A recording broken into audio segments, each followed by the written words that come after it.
Hi, welcome back to the chronological study of the Gospels. Today we're going to be looking at the visit that Mary made to Elizabeth after she found out that she was pregnant with Jesus and when Elizabeth was in her 6th month of pregnancy with John the Baptist.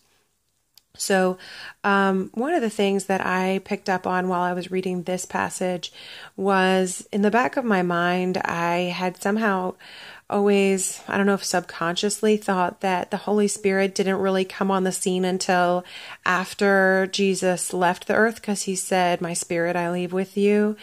And I put the whole passage from John into the notes of this study. But at any rate, I realized that the Holy Spirit caused John the Baptist to leap in Elizabeth's womb.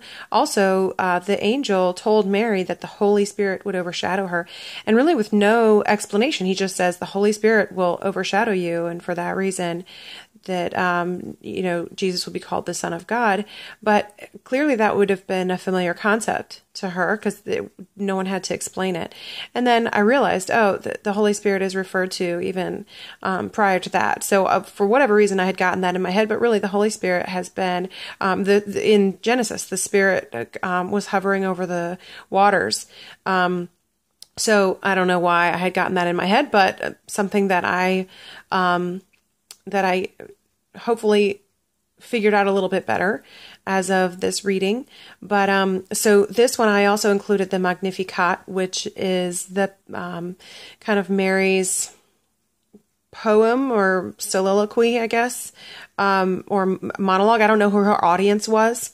So I've always been interested in that, when people have these, what I would consider to be personal thoughts or statements that I am not sure who was listening or who recorded it later, but that's really an interesting thing to think about too, is, okay, well, that's beautiful and amazing, and I'm so glad that it's in the Bible. I just wonder how it came to be there, and how did people record that song that she sang or poem that she stated. And who knows how long she had to think of it and who was there. It's in the Bible, it goes right into it from after she speaks with Elizabeth, but she could have had time in between, and she could have been talking to anyone really at that point. She could have been with company at Elizabeth's house. So, but it's just interesting to give that some thought. So anyway, take a look at this one, and hopefully it is just as beautiful to you as it is to me.